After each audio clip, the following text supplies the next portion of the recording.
Arthur Lira criou uma comissão especial e atrasou a tramitação do projeto de lei que dá anistia aos envolvidos nos atos do 8 de janeiro. A ideia é evitar que o tema contamine o seu processo de sucessão.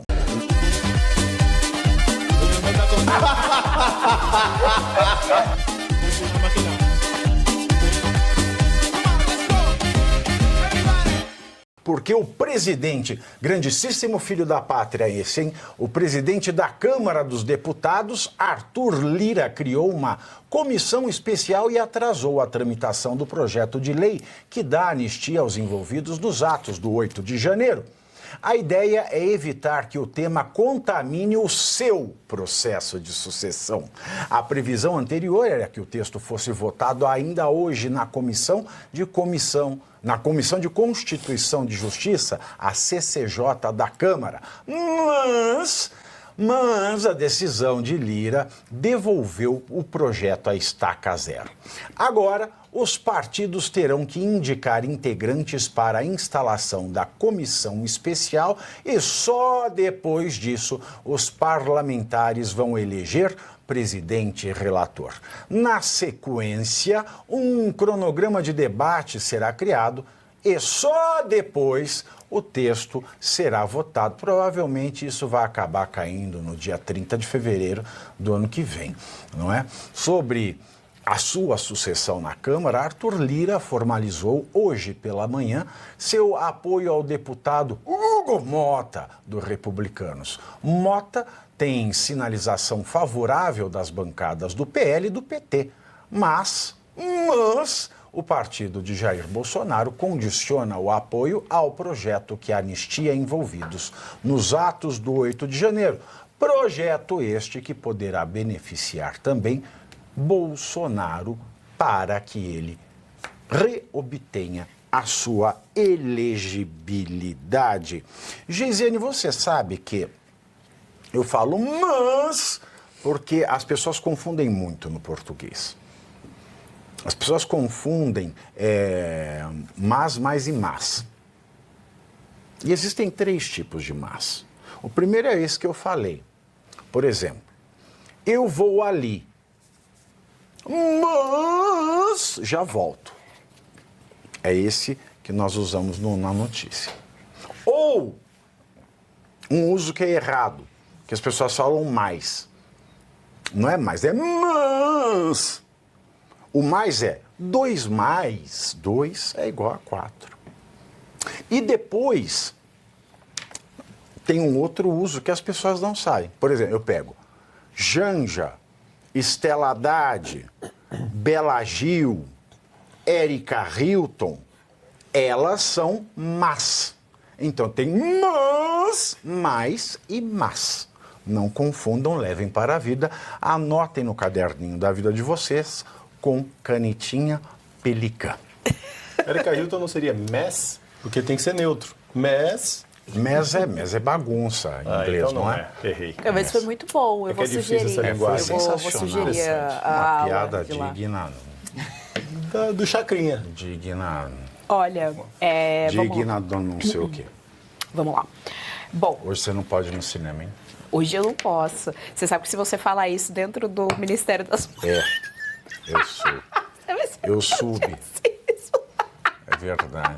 Hoje eu não posso. E a Bia caprichou. Você viu como tá grande hoje, Tá. ó? Adorei. Ela colocou um panetone dentro. Ela escondeu um panetone. Deixa eu... Desenho, não tinha que o cara tirava os negócios do cabelo e ele tinha o Black Power. Tem um panetone aí. A Marge Simpsons que tira coisa do cabelo, né? Tira Ela também, tira, né? Bom, mas vamos lá. Tira uma notícia boa pra nós aí, vai. Não, quase que impossível, Não, né? Aí é não mágica. é uma cartola de mágica, é um panetone. É só o cabelo que guarda coisas. Exatamente. Tristeza. Porque a notícia que sai do cabelo é a que a gente dá aqui. Notícia cabeluda. Boa, boa. Muito embora, às vezes, o personagem seja careca, a notícia é sempre cabeluda. Ô, Pavinato, a gente já teve esse debate aqui na nossa mesa sobre esse projeto da anistia. Então vamos falar de outra coisa. válido. E a gente sempre fica com... Nós sempre ficamos reticentes em relação ao projeto, né? A gente sabe o que aconteceu no 8 de janeiro, a gente sabe que tem uma tremenda confusão jurídica para tudo aquilo que o Pavinato aqui sempre aponta, que o professor sempre aponta, que são os que dominam mais aí essa parte do sistema jurídico. Mas o ponto a gente sempre fica pensando se esse projeto de anistia não será atravessado por alguma decisão que alguém invente. A gente já está nesse nível no Brasil, não precisa nem ser necessariamente o Alexandre de Moraes, que costumeiramente interfere nos processos burocráticos da máquina brasileira. Pode ser qualquer outra pessoa, como tem sido aí o caso do deputado Arthur Lira. A gente sabe que ele sempre fez corpo mole para essas pautas, ele nunca se interessou, nunca foi ali realmente pauta dele. O Congresso, que prometeu obstrução, um Congresso mais conservador. Lembre-se disso, ano passado todos os dias falavam pra gente que esse era o Congresso mais conservador já eleito na história deste país. Nunca fez de fato a obstrução, nunca fez ali de fato o que tinha que se fazer para tentar pressionar, colocar pressão e determinadas pautas passarem. O ponto é que a CCJ, ela tem como presidente a Caroline de Toni, que é aquela deputada do PL, uma deputada, portanto, que tem toda a sinalização ali da direita, que defende muito firme os valores da direita, e sempre que tem alguma coisa que cai na CCJ, eles seguram, eles barram justamente por conta dos membros que compõem a CCJ. Então sempre fica esse jogo de empurra. E enquanto isso, as pessoas continuam penando na cadeia ou penando dentro de casa com tornozeleira eletrônica, sem ter acesso ao processo jurídico justo e legal. Se alguém cometeu algum vandalismo, se alguém cometeu algum tipo de infração, que seja punido, portanto, proporcionalmente àquilo que ele fez. O que eu não posso é pegar uma mãe como a Débora, colocar ela num outro presídio, não permitir que ela veja os filhos dela e achar que isso é a normalidade da justiça do país. Porque não é, porque é ilegal. E a gente vai falar que, devido ao processo legal nesse país, parece que só existe pra gente como José Dirceu. Ei, José Dirceu, nós vamos falar do José Dirceu. Quando a audiência estiver maior, nós vamos falar do José Dirceu, porque as falas serão pesadas, serão bastante assertivas, e eu quero falar para mais gente. Mas vamos continuar neste assunto de que parece que a anistia não vem, né, Caio? Na verdade, o que está muito evidente é que esta pauta ela entrou em negociação para a sucessão da mesa diretora. Ela está sendo utilizada para... Moeda de troca. Como moeda de troca para a sucessão da mesa diretora. Mas é da presidência mesmo, né? Do Lira, é o cargo do Lira. Exatamente. Então, para quem ainda não conseguiu compreender o que está acontecendo, há um interesse muito grande do governo em barrar a aprovação desse PL que traz anistia para o 8 de janeiro. Então, o governo, né, se junta ali ao Arthur Lira, dizendo, olha, se você conseguir atrasar esse projeto, colocar o pé em cima, de alguma maneira dificultar essa aprovação, a gente te apoia no seu sucessor da mesa diretora, que é onde tudo acontece, tá bem? Para bom entendedor, vocês já sabem o que acontece ali dentro. E por que há um grande interesse do governo em não deixar com que o PL da anistia passe e não só anistie todos que estão sendo acusados de crime por pura manifestação e alguns, não todos, por depredação de patrimônio, porque isso, de uma certa maneira, acaba com o discurso de criminalização da oposição que foi criado a partir do 8 de janeiro.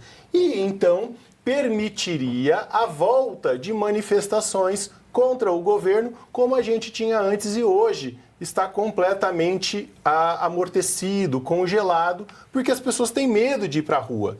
Então, a aprovação desse PL colocaria o governo em um possível cheque futuramente.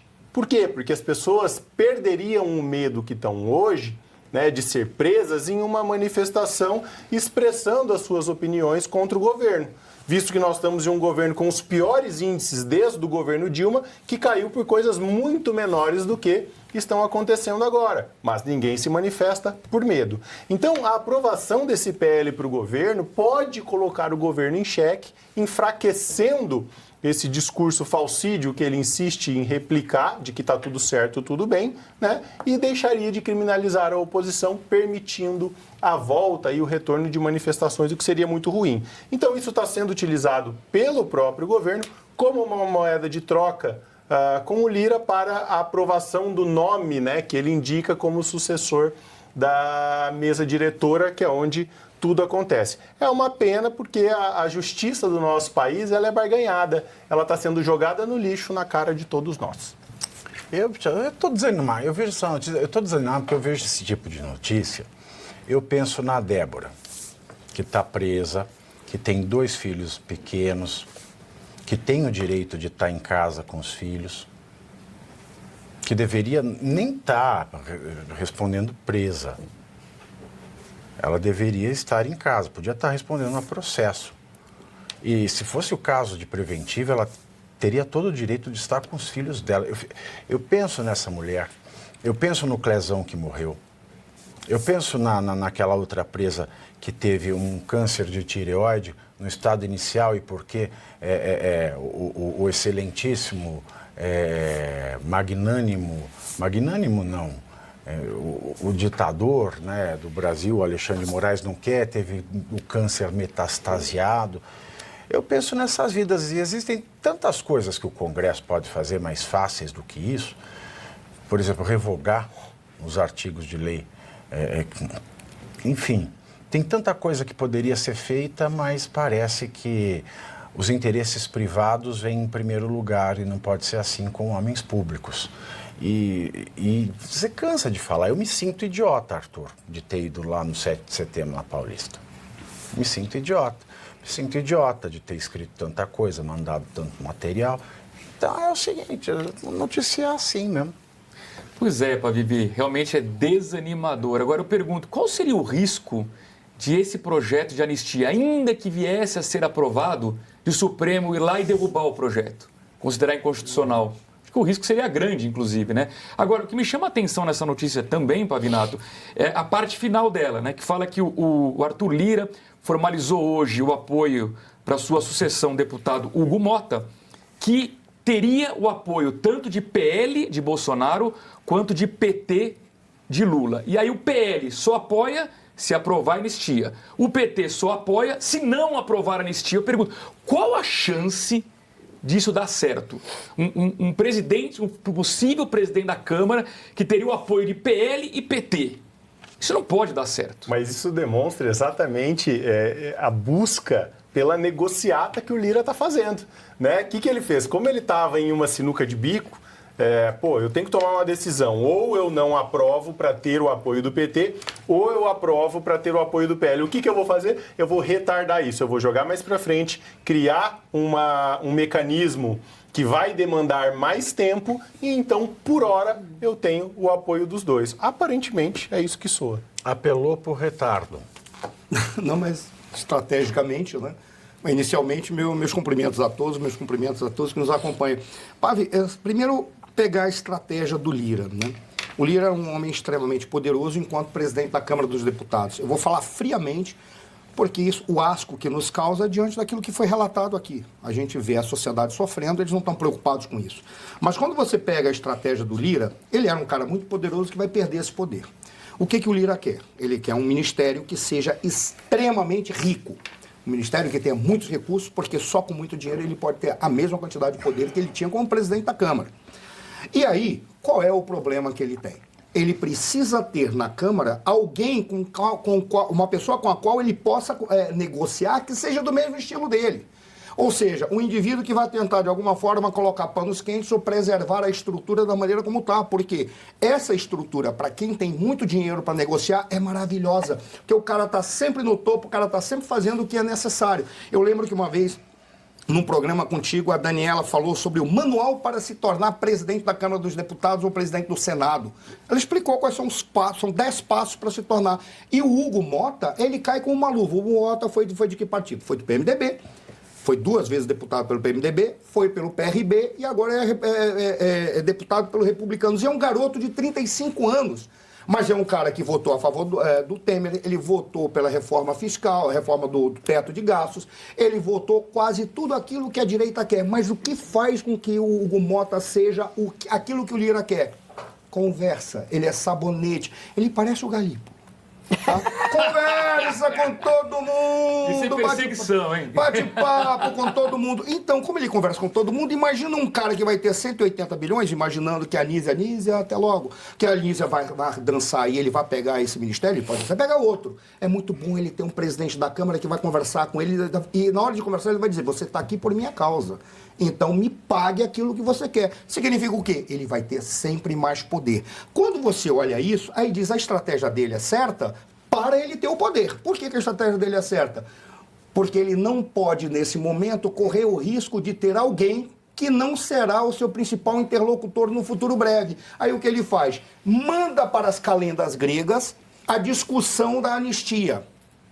Porque agora o PL diz, eu te apoio desde que você apoie, apresente a anistia. E o que o PT fala? Eu não te apoio, porque eu não quero anistia. Porque o problema da anistia pro PT não são as pessoas que estão morrendo. É a estratégia certa do corrupto. Mas é a estratégia e corrupção certa. Não falo só dinheiro, corrupção. Um homem público que pensa em interesses privados, ele corrompe a ideia de homem público. Falaste é certo tudo. Para o corrupto. Falaste tudo. Eu não estou defendendo ele, eu estou entendendo para dizer, se este cara age desse, como é que nós vamos agir para frear indivíduos da mesma natureza? Porque o modus operandi dele é replicado por outros. Manual para ser presidente da Câmara dos Deputados. É isso, a estratégia é a mesma. Aí quando você faz, é o que ele diz, eu negocio com o PT, porque o problema do PT não são as pessoas que estão morrendo na cadeia, não. O PT está se lixando. É que essa anistia vai ser estendida para o Bolsonaro. E o PT ainda não fez o cálculo político para saber se é melhor ou não ter o Bolsonaro na disputa para 2026. Eles não sabem, eles estão tentando entender qual foi a besteira que eles fizeram,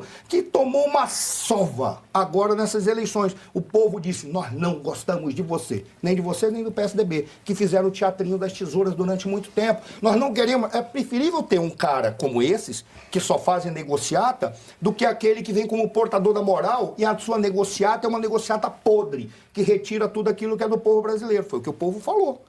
Então, qual é a jogada? Puta, como o PT tem deputado suficiente aqui para votar, eu acalento eles, depois acalento o PL e deixa para depois. Da estratégia dele, se eu tivesse esse nível moral, eu diria, ele está certo. Mas para o povo brasileiro está absolutamente errado.